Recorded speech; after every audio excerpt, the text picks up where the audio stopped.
Você não é fraco. Essa talvez seja a primeira coisa que você precise ouvir hoje.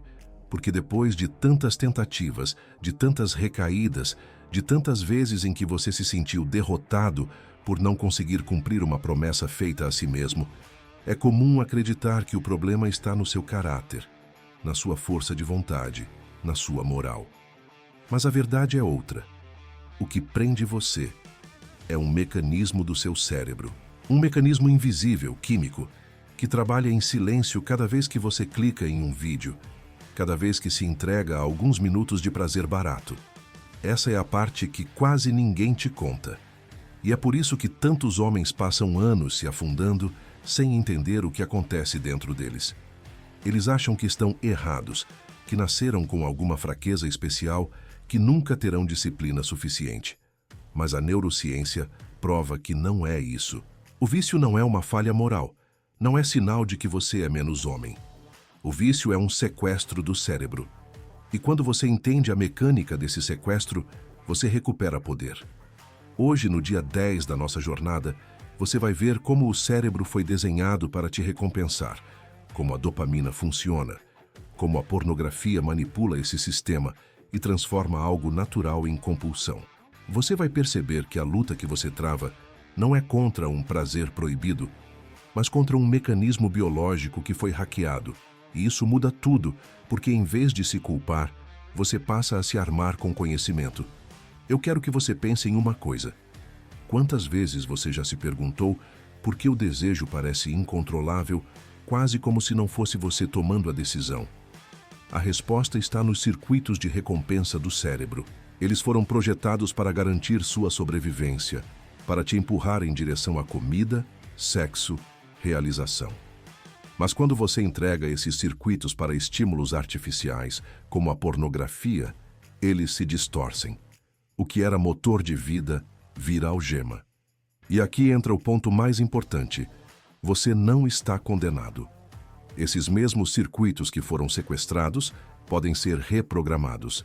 O mesmo cérebro que te arrasta para baixo pode ser treinado para te empurrar para cima. A ciência não apenas explica como o vício funciona, ela mostra como a libertação é possível. Por isso, já quero deixar um convite. Inscreva-se no canal agora mesmo. Porque essa série não é só sobre informação, é sobre transformação. Cada capítulo é uma arma nova e você não pode entrar nessa guerra desarmado. E aproveita, comenta aí em que dia você está da jornada. Pode ser o dia 1, o dia 10 ou o dia 50. O importante é não lutar sozinho, porque o vício adora silêncio e isolamento. Hoje a pergunta que vai guiar tudo é simples. Quem controla sua mente? Você ou os impulsos que sequestraram seu cérebro? O que é dependência no cérebro? Vamos direto ao ponto. Vício não começa na moral, começa na química. No cérebro existe um sistema chamado circuito de recompensa. Ele é basicamente o motor que nos move, o que nos faz levantar da cama, buscar comida quando temos fome, procurar companhia quando estamos sozinhos, ou trabalhar duro para conquistar algo. Esse circuito funciona graças a uma substância chamada dopamina. A dopamina não é felicidade, como muita gente repete. Ela é expectativa, motivação, é aquela faísca que diz, vai atrás disso porque vai valer a pena.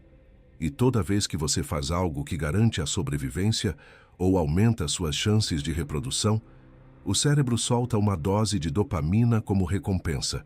Comer quando está com fome, correr e sentir o corpo ativo, abraçar alguém que você ama, tudo isso aciona esse sistema. Agora, aqui está o problema. A pornografia aprendeu a sequestrar esse mecanismo. Diferente da vida real, que tem limites naturais, a pornografia oferece novidade infinita. Sempre há outro vídeo, outra categoria, outra cena. Para o cérebro, cada novidade é tratada como uma recompensa gigantesca. É como se você tivesse descoberto, de repente, uma fonte inesgotável de comida para o sistema de dopamina. E adivinha? Ele não sabe dizer basta. É assim que nasce a dependência. No começo, parece apenas diversão.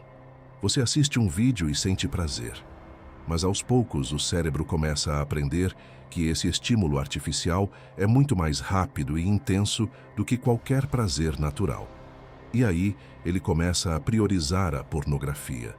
Ele cria conexões neurais mais fortes a cada repetição, como se estivesse gravando na sua mente. Esse é o caminho mais rápido para a recompensa. Vai por aqui. Esse é o ponto central que a neurociência traz. Não é questão de falta de força de vontade. Quando você sente o impulso, é porque o seu cérebro já pavimentou a estrada. Ele já criou rotas automáticas que ligam desejo, clique, prazer, alívio. Quanto mais você repete, mais essa estrada vira uma rodovia larga e fácil de percorrer.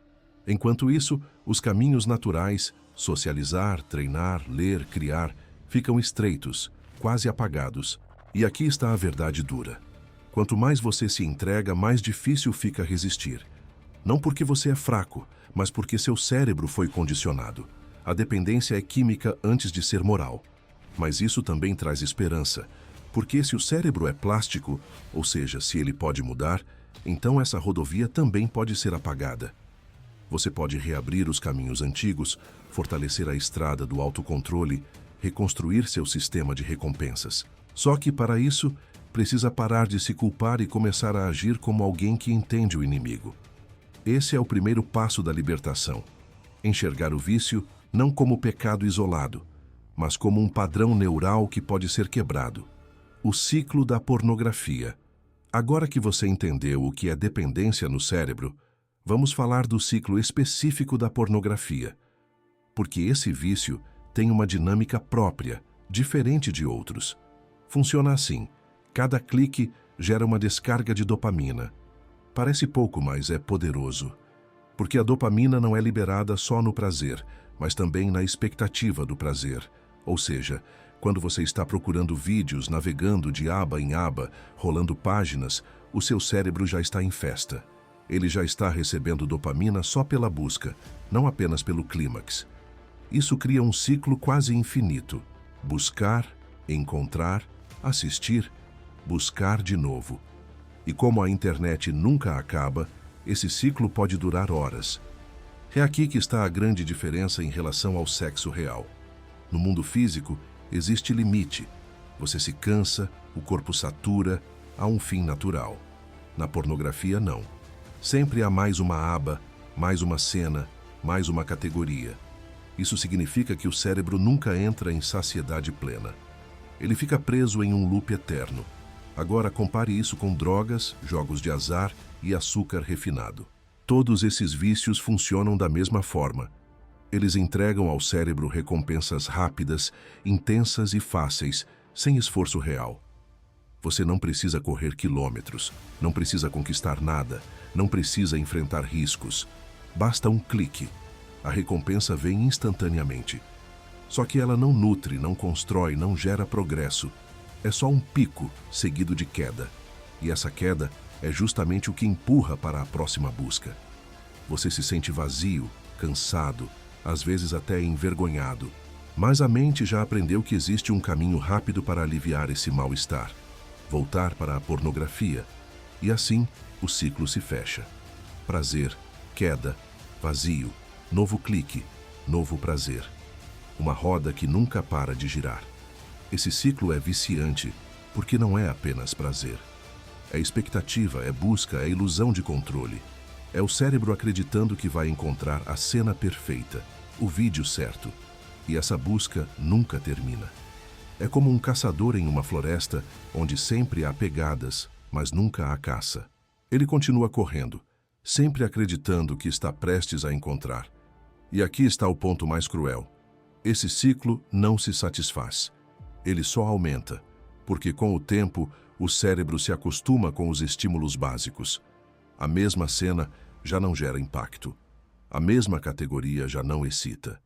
Então você começa a buscar o mais extremo, o mais diferente, o mais proibido. E cada vez que faz isso, cava mais fundo o buraco da dependência. Esse é o ciclo da pornografia. E entender esse ciclo é fundamental.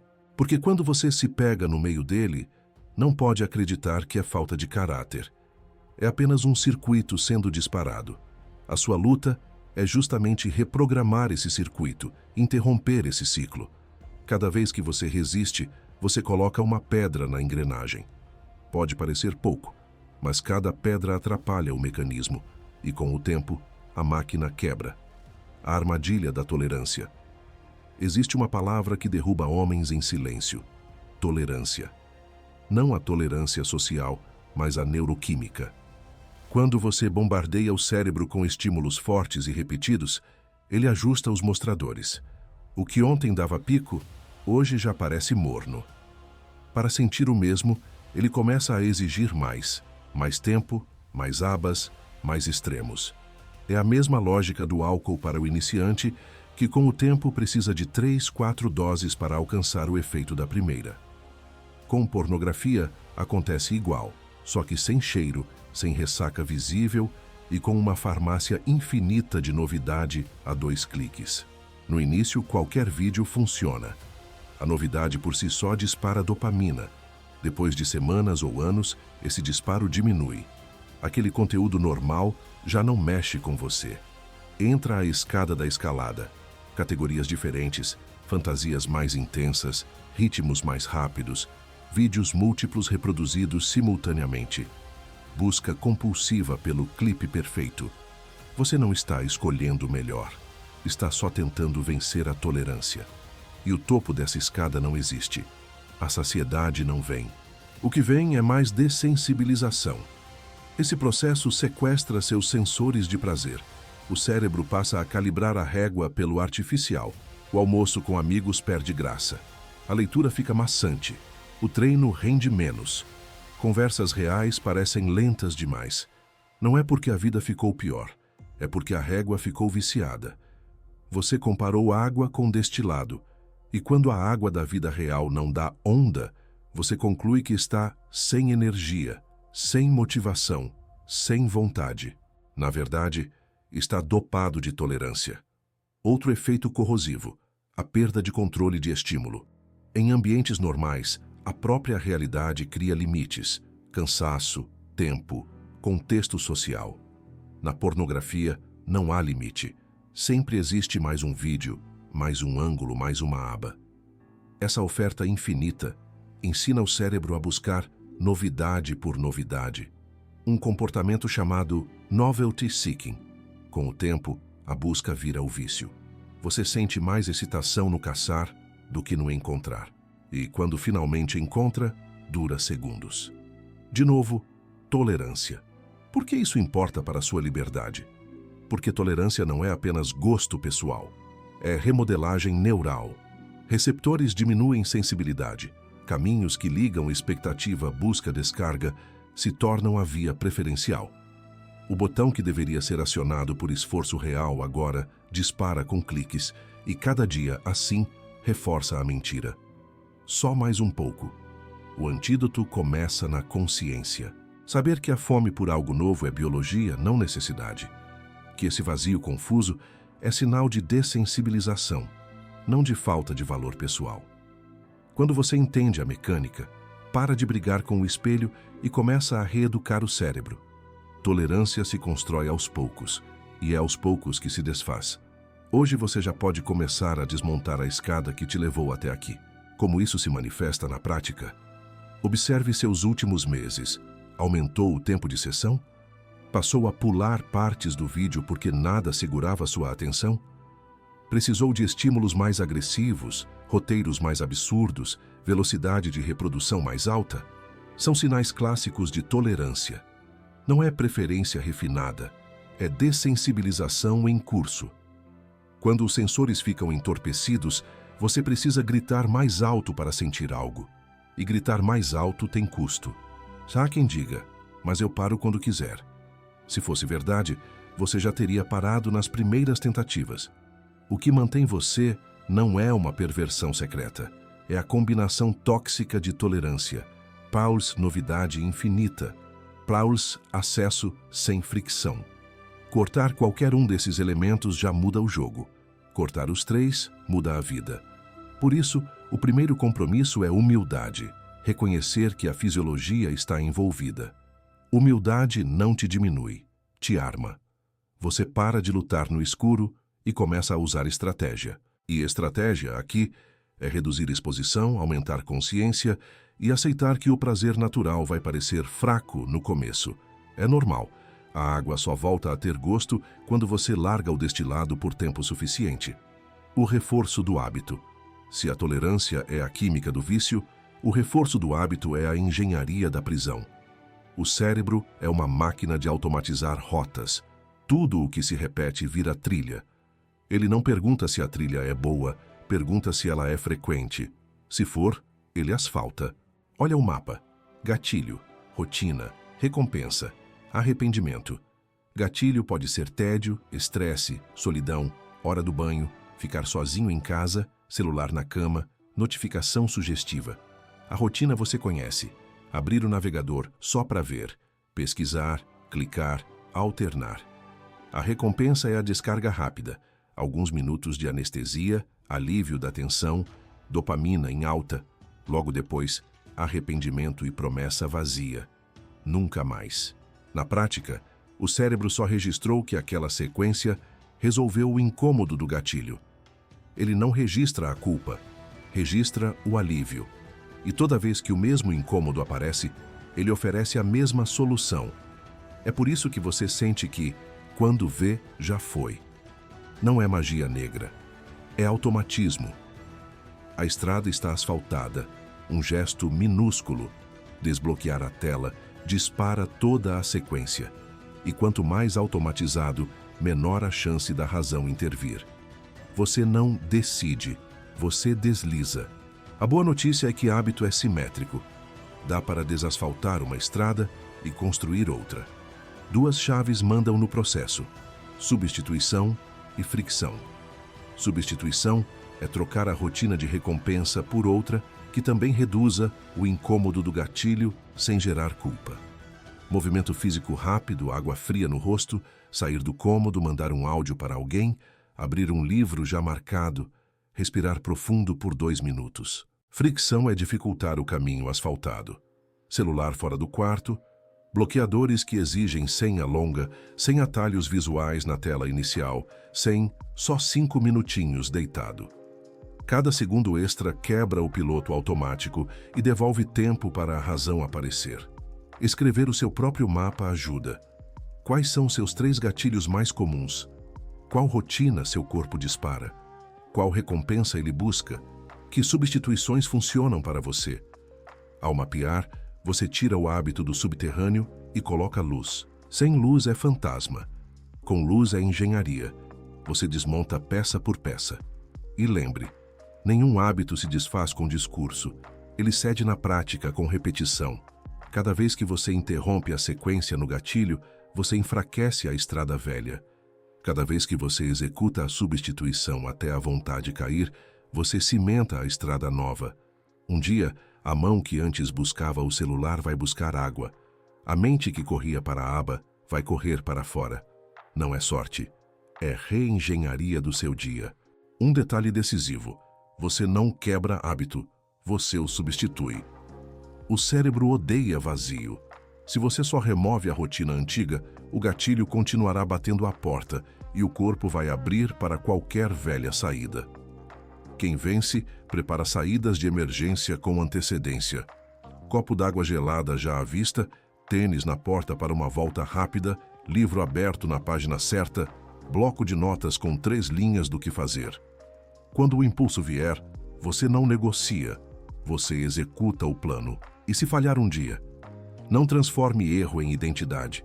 Analise o gatilho, ajuste a fricção, refine a substituição. Hábito não é moral, é mecânico. Pequenas melhorias acumuladas viram mudança grande. Esqueça o perfeccionismo que paralisa e abrace a consistência que transforma. Consequências cognitivas. O vício não rouba só tempo, ele rouba processador.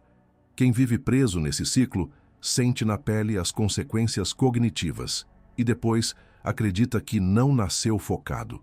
Não é identidade, é efeito. Primeiro, foco fragmentado. O cérebro condicionado a picos rápidos de dopamina perde tolerância a tarefas longas e sem novidade. Estudar 40 minutos parece tortura. Ler 3 páginas vira maratona. Trabalhar em algo complexo sem checar o celular a cada 5 minutos parece impossível. Não é fraqueza moral. É um hardware treinado em recompensas instantâneas. Ele fica zapeando, internamente, buscando a próxima microdescarga. A janela do trabalho está aberta, mas a cabeça está em 1000 abas. Segundo, memória comprometida. Estímulo demais. Consolidação de menos. A avalanche de cenas, clipes, sons e mudanças de ritmo treina o cérebro para a superficialidade. Você até consome informação o dia todo, mas pouca coisa assenta. Daí a sensação de mente turva. Esquece recados, perde objetos, não lembra do que estudou ontem. É o hiperestímulo cobrando pedágio na sua capacidade de guardar o que importa. Terceiro, tomada de decisão preguiçosa. Quando a rotina dominante é buscar alívio rápido, o sistema de custo-benefício se distorce. Tarefas com atraso de recompensa, projetos, treino, estudos, parecem caras demais. Tarefas com recompensa imediata, rolar feed, abrir aba, parecem sempre baratas. Resultado: procrastinação crônica, pilhas de pendências, autoimagem de eu não dou conta. Quarto, tolerância ao desconforto despenca. Como você anestesia toda a tensão com estímulo, pequenas frustrações ficam gigantes. Qualquer tédio aciona a busca por fuga. Isso corrói resiliência emocional e te torna mais reativo, irritadiço, impaciente, disperso. A parte boa? Nada disso é tatuagem. São efeitos funcionais, não sentenças. Quando você corta o estímulo e constrói rotinas que exigem atenção sustentada, leitura diária, treino, trabalho profundo em blocos, o foco volta a crescer. Quando reduz a poluição de abas e notificações, a memória respira. Quando pratica decisões pequenas e consistentes, agora eu começo por 5 minutos, a inércia cede. Quando aprende a ficar com o desconforto sem fugir, a tolerância emocional volta. Neuroplasticidade não é palavra bonita, é o mecanismo que te devolve as chaves. Hoje, ao escolher menos tela e mais presença, você já está programando o retorno do seu foco e do seu respeito por si mesmo. Quer exemplos do retorno? Depois de 2 semanas com menos tela e mais leitura, você percebe que consegue manter a atenção por mais tempo. Depois de 1 mês treinando respiração e foco em tarefas curtas, levantar para estudar não parece mais um castigo. Com 60, 90 dias, muitos relatam memória mais nítida, decisões mais firmes e menos reatividade. Não é milagre, é biologia respondendo à sua rotina. E tem um bônus silencioso: autoestima cognitiva. Quando você cumpre blocos de trabalho profundo, quando estuda sem fugir, quando conclui o que começou, nasce uma confiança diferente. Você para de se enxergar como o cara que sempre enrola e passa a se ver como alguém confiável. Esse novo espelho é talvez a maior libertação de todas. Consequências emocionais. As marcas do vício não aparecem só no histórico do navegador. Elas aparecem no humor, na forma como você se enxerga, na maneira como você se relaciona com o mundo. A ciência mostra que quando o sistema de recompensa fica desregulado, emoções que deveriam subir e descer como ondas se transformam em maré instável. Você acorda mais ansioso, fica impaciente com coisas pequenas, perde a paciência com quem você ama.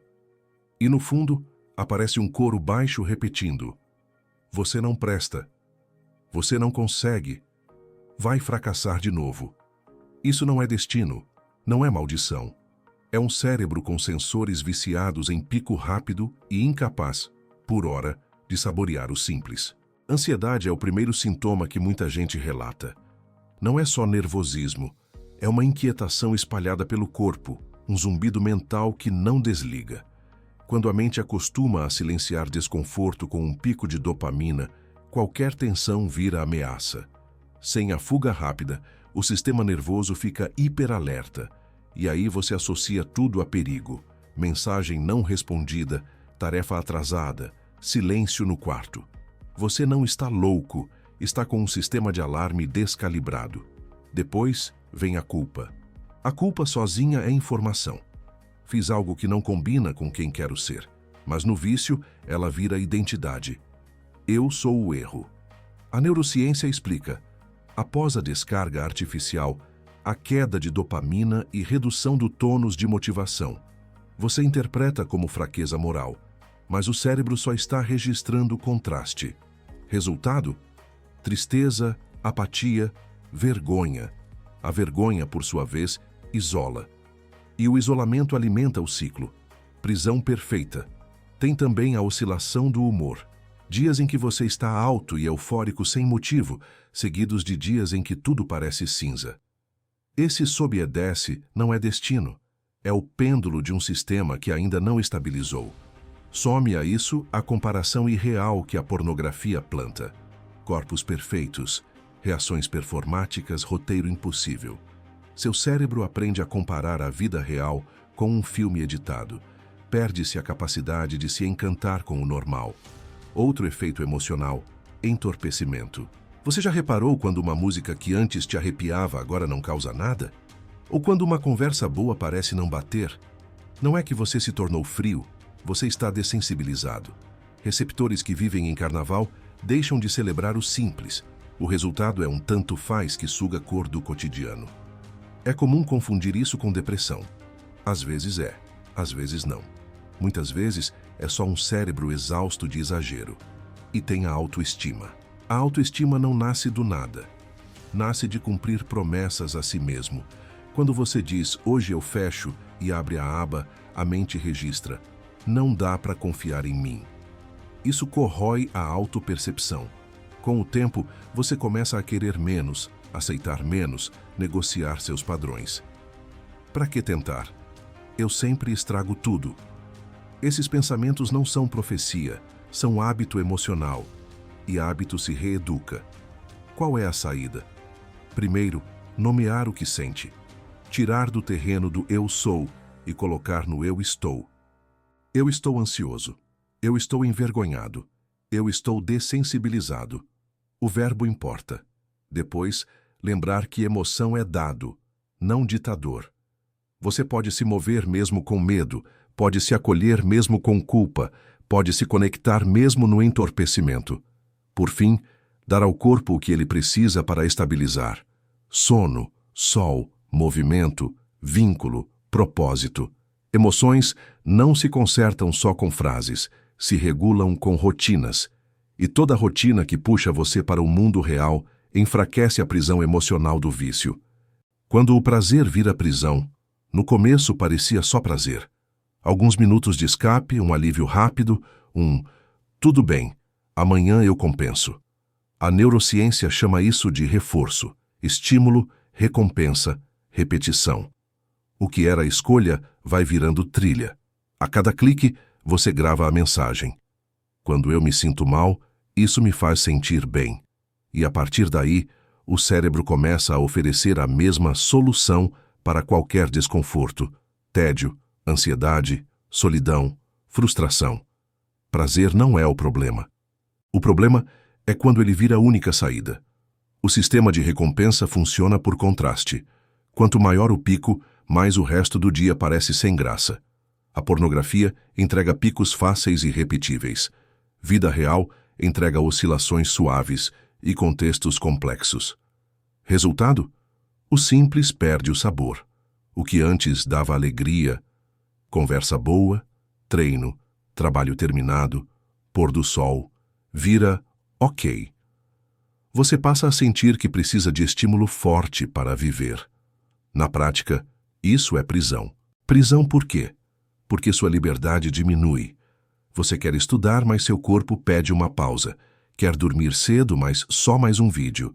Quer encontrar gente, mas é melhor ficar aqui. A rotina gira ao redor do próximo pico. E toda prisão tem guardas. Aqui, os guardas são as desculpas. Eu mereço. Tá difícil. Só hoje. Depois eu melhoro. Não são argumentos. São scripts que a mente repete para não perder a dose. Com o tempo, você começa a notar sintomas de abstinência. Não é só desejo sexual. É fissura por alterar estado emocional. irritação sem motivo, impaciência, falta de foco, sensação constante de vazio. E quando cede, vem a sequência: pico, alívio, queda, culpa. No laboratório, isso se mede em curvas. Na vida, isso se sente como cansaço de existir. A prisão também redefine o que você acha que é normal. Vídeos cada vez mais extremos, velocidade maior, múltiplas abas. A tolerância sobe, e com ela, o risco de atravessar limites que você jurava nunca ultrapassar. Quando percebe, a sua bússola moral foi terceirizada para um algoritmo. O prazer, que deveria servir à vida, passou a comandar a vida. Como quebrar isso? Primeiro, enxergando. Nomeie o mecanismo: prazer fácil, reforço, escalada, queda.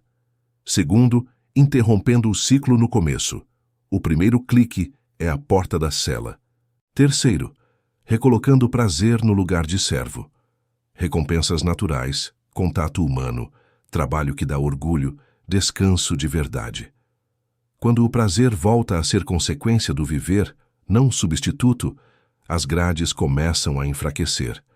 Existe um teste simples para saber se o prazer virou prisão. Pergunte a si mesmo quem decide. Se na hora em que você escolhe o que fazer, a primeira referência é como eu me alivio agora, a hierarquia está invertida. Liberdade é poder adiar, escolher, direcionar. Prisão é obedecer sem pensar. E quando obedecer vira padrão, você começa a negociar pedaços da sua vida. Minutos viram horas, horas viram dias, metas viram promessas vazias. Não é drama, é contabilidade. E a conta não fecha. Acrescente uma pergunta final à sua rotina: isso me fortalece ou me enfraquece? Se a resposta honesta for me enfraquece, você já tem a chave para girar na porta. A boa notícia: neuroplasticidade. A boa notícia é que seu cérebro não está quebrado. Ele está adaptado ao ambiente errado. E aquilo que se adapta pode se readaptar. Isso tem nome: neuroplasticidade.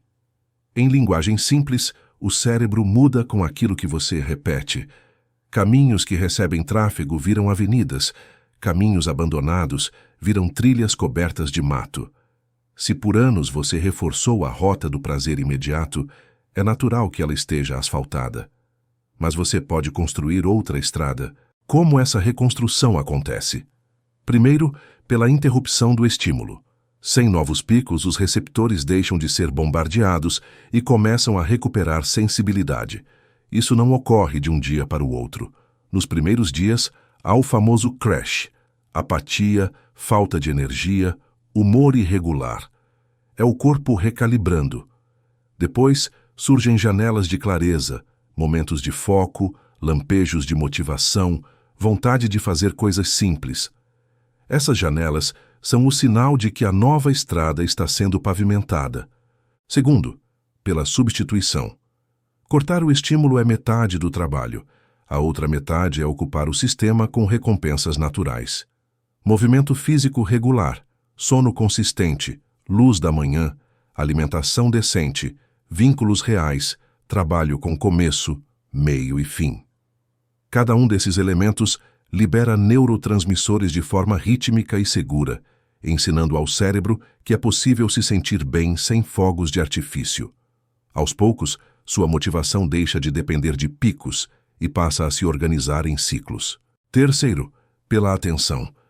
Quando você observa um impulso sem obedecer, ativa circuitos de controle que, com a prática, se fortalecem. É como treinar um músculo discreto. No início, parece inútil. Depois, você percebe que consegue escolher mesmo sob pressão. A ciência chama isso de aumento do controle inibitório e da consciência interoceptiva. Na prática, é a experiência de sentir a onda subir e não se afogar. Quarto, pelo significado. Cérebro não é só química, é também sentido. Quando você conecta a abstinência a um porquê maior, saúde, família, fé, projeto de vida, a disciplina deixa de ser castigo e vira missão. Motivação sustentada nasce de propósito. Sem propósito, qualquer desconforto vira motivo para desistir. Com propósito, desconforto vira degrau. Quanto tempo leva? Não existe cronômetro. Para alguns, semanas. Para outros, meses. O que importa não é contar dias como troféus, mas viver dias que constroem o novo padrão. Recaídas podem acontecer e não apagam o que foi reeducado. Elas apenas lembram que a estrada antiga continua lá. Você não precisa odiar a si mesmo por tropeçar. Precisa retornar à rota. Preste atenção aos sinais de que a plasticidade está em curso. Sono começando a regular. Risada mais fácil. Vontade de se mover. Curiosidade voltando. Foco que dura mais do que 5 minutos. Conversa que rende. Esses sinais são pequenos, mas cumulativos. É assim. Hoje você aguenta 10 minutos a mais, amanhã 20, depois uma noite inteira. De repente, você percebe que já não precisa vigiar cada passo. O novo caminho virou hábito. Neuroplasticidade não é mágica, é matemática da repetição. O que você pratica, você fortalece. O que você abandona, você enfraquece. Se você praticar presença, conexão, trabalho e descanso de verdade, o vício perde solo. E quando o terreno muda, a árvore antiga não tem onde enraizar. Como reprogramar o cérebro? Agora que você entendeu a base científica do vício, vem a parte prática. Como reprogramar um cérebro que passou anos refém de estímulos artificiais? A palavra-chave é substituição inteligente. Não basta simplesmente parar. Parar sem redirecionar é como tentar conter um rio com as mãos. A água transborda, arrasta e volta com mais força. É preciso abrir novos canais para onde a energia pode fluir. O primeiro deles é o sono. O sono não é luxo, é oficina de reparo. Enquanto você dorme, o cérebro consolida memórias, limpa toxinas, recalibra neurotransmissores. Sem sono profundo e regular, nenhum esforço de disciplina se sustenta. Quem tenta vencer o vício dormindo pouco, descobre cedo ou tarde que a mente cansada procura atalhos, e o atalho mais rápido é sempre a velha rota do prazer imediato. Quer começar a reprogramar seu cérebro? Comece dormindo como um guerreiro. Horários fixos, tela desligada antes da cama, quarto escuro. O segundo canal é o movimento. Exercício não é apenas para músculos, é para sinapses. Toda vez que você se move de forma intensa, o suficiente para acelerar respiração e batimentos, o cérebro libera endorfina, serotonina e dopamina em doses equilibradas. Diferente do pico explosivo da pornografia, o exercício oferece descarga gradual, que vem acompanhada de foco e clareza. Correr, treinar, nadar, pedalar, pouco importa. O que importa é ensinar ao corpo que o prazer também mora na ação, não só na tela. Terceiro, a socialização. O isolamento é terreno fértil para a recaída. O vício prospera no silêncio, no escuro, no ninguém está vendo. Estar com pessoas, conversar, rir, compartilhar vitórias e até fragilidades aciona áreas cerebrais ligadas à conexão e à empatia. É dopamina natural e ainda reforça a identidade. Você se lembra de que é humano, de que não nasceu para viver trancado em ciclos secretos. Se não tem rede próxima, crie. Comente nos vídeos, entre em comunidades, busque diálogos. A química da conexão é antídoto contra a química do vício. Quarto, a leitura. Ler é treinar foco, imaginar, se nutrir de ideias que constroem. A pornografia rouba a imaginação, pois entrega imagens prontas. A leitura devolve imaginação, porque exige esforço ativo. Além disso, bons livros plantam sementes de propósito, lembram você de quem já superou desafios, inspiram a mente a lutar. Quinto, a espiritualidade ou filosofia. Para uns, oração. Para outros, meditação. Para outros ainda, reflexão estoica. O que importa não é a forma, mas o ato de cultivar silêncio e propósito. O cérebro encontra equilíbrio quando é lembrado de que existe algo maior do que impulsos imediatos. Reprogramar é repetir. Todo dia sem pornografia é um tijolo a mais na estrada nova. Todo hábito saudável é cimento que endurece essa estrada. No início, parece difícil. Depois, parece automático. Por fim, parece natural. Não se iluda achando que ficar sem fazer nada basta. A mente desocupada é convite para a recaída. O segredo é substituir, reorganizar, disciplinar. Assim, aos poucos, você mostra ao cérebro que prazer pode ser aliado, e não carrasco. Pense comigo. Quantas vezes você já quis focar em algo simples, estudar, ouvir uma música, conversar com alguém, e percebeu que a mente escapava, corria para lembranças de cenas, para fantasias, para impulsos? Essa é a marca invisível do vício. Ele infiltra pensamentos até em momentos em que você gostaria de estar presente. A dificuldade de concentração não é falta de inteligência, é reflexo de um sistema de recompensa que aprendeu a buscar sempre o estímulo mais fácil. Imagine um estudante diante de um livro. Ele lê uma página, mas as palavras parecem dançar, como se não fixassem. Ele troca de posição, olha o celular, pensa em abrir uma aba proibida. Não é porque ele não valoriza os estudos. É porque o cérebro treinado no curto prazo exige sempre gratificação imediata. Agora, imagine esse mesmo estudante meses depois de disciplina. Foco que dura 1 hora, depois 2, prazer em terminar o capítulo, orgulho em avançar. O que mudou? Neuroplasticidade em ação. Ou pense em relacionamentos. Você está diante de alguém que gosta de você, mas a mente está dispersa, comparando, imaginando, sabotando. Não é falta de desejo pela pessoa real. É desajuste. A pornografia sequestra a expectativa, redefine padrão e reduz a paciência com a realidade. Depois de se libertar, você descobre o encanto das pequenas coisas. Um olhar, uma conversa longa, um toque verdadeiro. Essa dificuldade de focar é uma das maiores provas de que o vício não é fraqueza moral, mas dependência química. Mas também é oportunidade. Porque cada vez que você resiste ao impulso e traz a mente de volta para a tarefa, está reforçando os circuitos do autocontrole. É como fortalecer um músculo invisível. Agora, quero que você reflita e responda nos comentários. Você já sentiu que perdeu a capacidade de focar em coisas simples por causa do vício? Seja sincero. Sua resposta não é só desabafo, é testemunho. Outros vão ler e perceber que não estão sozinhos. Você mesmo vai ler dias depois e se lembrar da sua luta. Escreva. Essa é a forma mais prática de transformar conhecimento em ação. Filosofia, mais ciência. A ciência mostra o que acontece no cérebro. A filosofia mostra o que fazer com isso. E quando você une as duas, nasce um caminho sólido. A neurociência explica que impulsos são circuitos elétricos reforçados.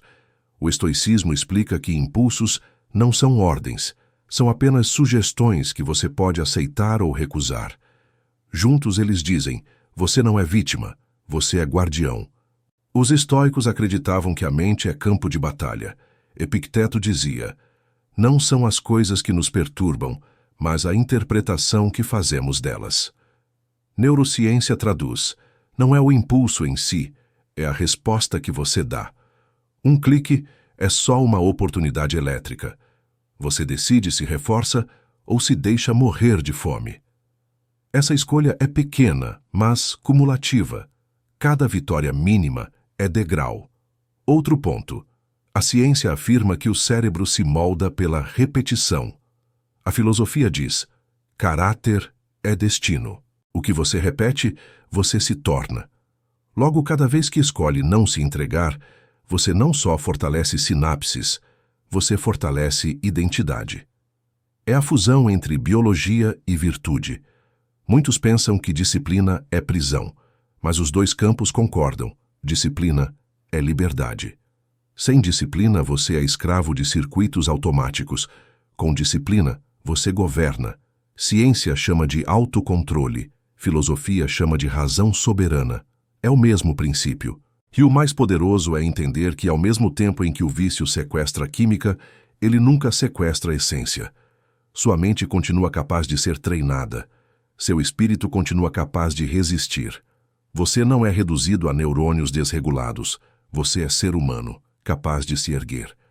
A filosofia ensina a suportar desconforto. A ciência explica por que isso funciona. Suporte desconforto e o cérebro cria nova rota. Use propósito e a razão ganha força sobre o desejo. Esse é o mapa. Ciência como manual, filosofia como bússola, e você como soldado que decide caminhar. No fim, não basta conhecer conceitos, nem só repetir frases. É preciso unir prática e reflexão. A ciência prova que você pode mudar. A filosofia manda você agir como se já tivesse mudado. Junte as duas e você descobre. Liberdade não é promessa, é prática diária. Saber como o cérebro funciona é fascinante, mas não resolve nada se ficar apenas na teoria. Você pode entender tudo sobre dopamina, sinapses, córtex pré-frontal, mas se não levantar amanhã e escolher diferente, continuará sendo escravo de impulsos. A ciência mostra os mecanismos. A disciplina transforma os mecanismos em armas a seu favor. É aqui que a batalha deixa de ser explicação e vira prática. Disciplina não é um traço de personalidade reservado a poucos. Disciplina é escolha repetida, dia após dia, até virar identidade. Não é sobre nascer disciplinado, é sobre se tornar disciplinado. Cada vez que você sente o impulso, a mente implora por alívio rápido e, mesmo assim, você permanece firme, está treinando esse músculo invisível. A cada repetição, ele cresce. É como ir para a academia, mas em vez de levantar pesos de ferro, você levanta pesos de vontade. Muitos acham que disciplina é prisão, mas observe a vida de quem não tem disciplina, desorganizada, instável, dominada por instintos. Essa sim é a verdadeira prisão. Já a disciplina dá estrutura, clareza, poder de escolha. É a chave que abre portas que o vício fecha. Sem disciplina, até o conhecimento mais profundo vira enfeite. Com disciplina, até o conhecimento mais simples se transforma em arma. A pornografia, como todo vício, é um campo de treinamento invertido. Cada vez que você cede, está treinando submissão. Cada vez que você resiste, está treinando domínio. Qual das duas versões você quer cultivar? O escravo que repete ciclos ou o guerreiro que ergue muralhas? A diferença entre eles não é talento, não é sorte, não é genética. É disciplina. E a disciplina não cresce no conforto. Ela nasce da dor. É no desconforto da abstinência, na angústia de não ceder, na frustração de enfrentar o vazio, que você se torna forjado. A mente grita, o corpo treme, mas o espírito se ergue. Isso não é fraqueza, isso é treinamento. Cada impulso resistido é uma aula prática de como dominar a si mesmo. Hoje você já sabe o que precisa ser feito, já entendeu o ciclo químico, já compreendeu o jogo da dopamina. Agora, a pergunta é: vai apenas saber ou vai agir? A disciplina é o divisor de águas. É o que transforma espectadores em guerreiros. É o que separa homens que sonham de homens que realizam. Então, escolha hoje. Escolha a disciplina. Escolha ser maior que seus impulsos. Escolha ser dono da própria mente. Não espere se sentir pronto, não espere motivação. Apenas escolha. Porque é na repetição dessa escolha que a liberdade começa. O cérebro como prisão ou arma. Chegamos ao fim de mais um capítulo da sua jornada. E agora você sabe, o cérebro pode ser tanto prisão quanto arma. Prisão quando os impulsos o arrastam como correntes invisíveis, quando cada clique vira ordem, quando você acorda e adormece obedecendo a comandos automáticos. Arma, quando você treina essa mesma máquina para servir ao propósito, quando cada impulso vira oportunidade de fortalecer a razão, quando cada dia resistido se transforma em vitória silenciosa. Platão diria que quem não governa a si mesmo não é livre. A ciência confirma. Quem não controla o cérebro é controlado por ele. Mas a boa notícia é que você não nasceu para ser refém. Dentro de você existe a capacidade de reprogramar, de redesenhar caminhos, de reescrever sua própria mente. A prisão tem chave, e a chave está nas suas mãos. Pense bem. Quantos homens você conhece que desperdiçam anos inteiros presos a prazeres artificiais, acreditando que são donos da própria vida? Quantos seguem rotinas automáticas sem perceber que são marionetes de um sistema químico? Você está aqui porque se recusou a ser mais um. Você decidiu olhar para dentro e confrontar o inimigo real, não a tela, mas a mente que a deseja. Agora, carregue isso com você. Cada impulso é um campo de batalha.